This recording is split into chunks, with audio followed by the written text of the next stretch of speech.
I thought to kick things off, it's probably best to start in King's Landing on the throne.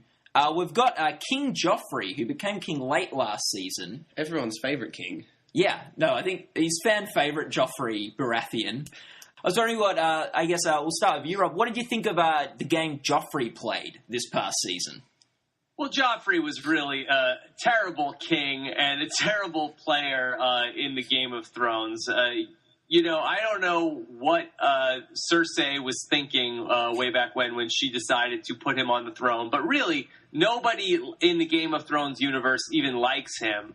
And, it's like there's numerous characters in the show that are just quietly hoping that he just gets off somehow. So I would not say that Joffrey is playing a great game, but I did think he got a little upgrade in the wife department this last episode. So that was a good move by Joffrey. Trade up. Yeah. He's pretty much running the place terribly. Everyone wants him dead. It's basically Tyrion has to follow up everything he does, trying to undo all the bad work that Joffrey is doing. In terms of his new wife, I don't know. I feel like she's a bit less trustworthy. She could be a bit tricky. I feel like Sansa's less likely to stab him in the back. But I'd probably do the same. Yeah. Yeah, with Joffrey, I thought he'd be lucky to get past 3 episodes. I was very surprised that he ended the season still king. I was hoping in a Game of Thrones you're going to see maybe a few more plays of the throne. I think perhaps the one strong thing about that is you've got to mix it up. You can't just have one throne change per season. Having said that, I wanted Joffrey off this season.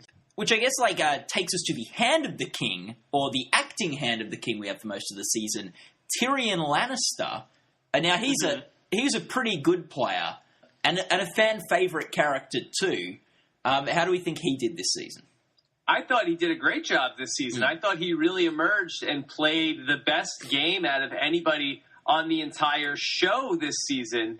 And it was just very disappointing, though, to see him play this great game and get absolutely nothing to show for it once his dad showed up.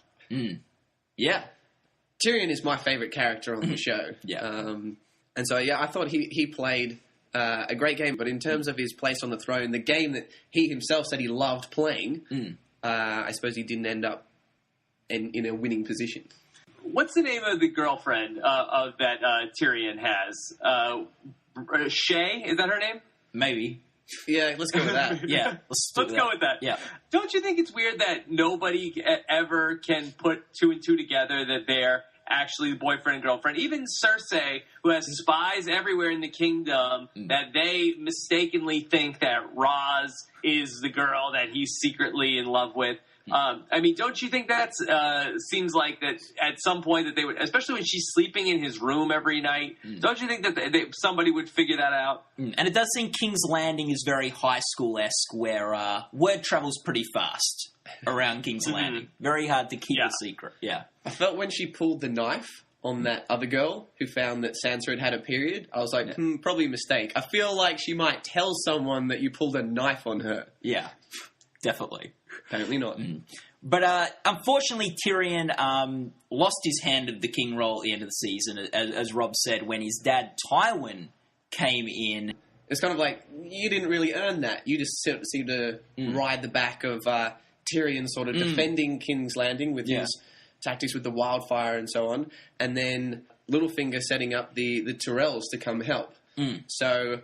Yeah, I thought that, I don't know what that Tywin, why he wants to be the Hand of the King. I mean, it doesn't seem like that great of a job. And, the last couple of Hands of the Kings got killed before Tyrion. And why he wants to be the Hand of the King for his grandson. Like, I'm surprised he just didn't come in and say, hey, grandson, get out of my chair. I'm the new king. You'll be my Hand of the King.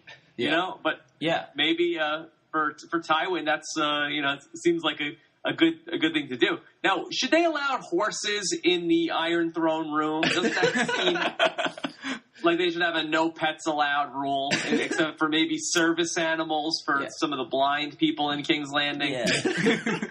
Maybe especially if you're not going to have your horse to go to the toilet before bringing it into the throne room. I thought that was a very weird way to start a scene. Yeah, just show the horse taking a dump in the place. Yeah, I think that's Yeah, it was perhaps a good rule. But, Joffrey's such a crazy king. Just anything goes with King Joffrey. He's letting animals in there, bows and arrows in the throne room. Yeah, a lot of crazy stuff going on in there.